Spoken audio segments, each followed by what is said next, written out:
So ఈనాడు చూడు గజ నేటి నుంచి 3 రోజుల పాటు సాధారణం కన్నా 3 డిగ్రీల తగ్గుదల. రాష్ట్రంలో ఇప్పటికే చలి గజగజలాడిస్తుండగా సోమ మంగళ బుధవారాల్లో ఈ తీవ్రత మరింత పెరిగే అవకాశం ఉన్నట్లు వాతావరణ శాఖ అంచనా వేస్తుంది. సాధారణం కన్నా 2 నుంచి 3 డిగ్రీల సెల్సియస్ వరకు తక్కువగా నమోదు కానున్నట్లు తెలిపింది. రాష్ట్రంలో ఈ ఏడాది అధిక వర్షాలు కురవడంతో పాటు ప్రస్తుతం ఉత్తర ఈశాన్య ప్రాంతాల నుంచి దిగువ స్థాయి గాలులు రాష్ట్రం వైపు వీస్తుండడం చలి తీవ్రత పెరుగుదలకు దోహదం చేస్తున్నట్లు వివరించింది. కొన్ని రోజులుగా రాష్ట్రంలో కనిష్ట గరిష్ట అనేది సో మిగతాది 2వ పేజీలో ఉంది, చూడవచ్చు ప్రజలను.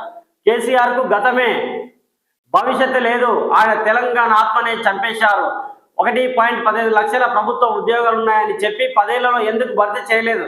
కాంట్రాక్టర్లకు 1.86 లక్షల కోట్లు చెల్లించారు, ఒక్క సాగునీటి ప్రాజెక్టు పూర్తి చేయలేదు. 1 లక్ష కోట్ల కాళేశ్వరం 3 ఏళ్లలో కూలేశ్వరం అయింది. 8.11 లక్షల కోట్ల అప్పు మాకు అప్పగించారు. మీట్ ద ప్రెస్ లో భారత అధినేతపై సీఎం రేవంత్ రెడ్డి ధ్వజం. హైదరాబాద్ అభివృద్ధికి కిషన్ రెడ్డి అడ్డుపడుతున్నారని విమర్శ. జూబ్లీహిల్స్ నియోజకవర్గ ఓటర్లు విజ్ఞతతో నిర్ణయం తీసుకోవాలని పిలుపు.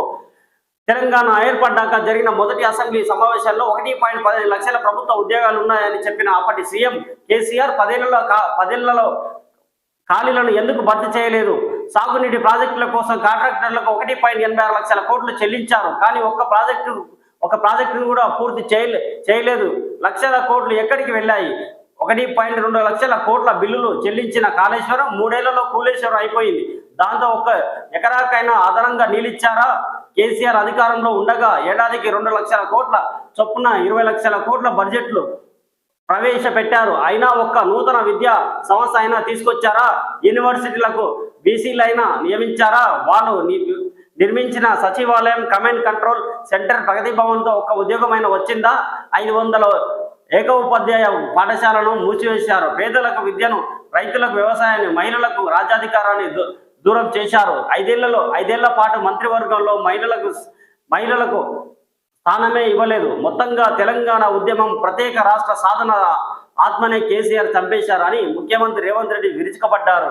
జూబ్లీహిల్స్ ఉప ఎన్నిక నేపథ్యంలో హైదరాబాద్ ప్రెస్ క్లబ్ ఆధ్వర్యంలో నగరంలోని ఓ హోటల్లో ఆదివారం నిర్వహించిన మీట్ ద ప్రెస్ లో కార్యక్రమంలో ఆయన మాట్లాడారు.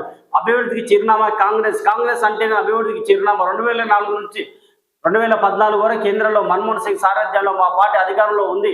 2004 ఉమ్మడి ఆంధ్రప్రదేశ్ సీఎంగా వైఎస్ రాజశేఖర రెడ్డి ప్రమాణ స్వీకారం చేసిన తర్వాత రైతులకు ఉచిత విద్యుత్ చాలా మొత్తానికి ముఖ్యమంత్రి రేవంత్ రెడ్డి ప్రతిపక్ష నేత 2 ఏళ్లుగా శాసనసభకే రాలేదు.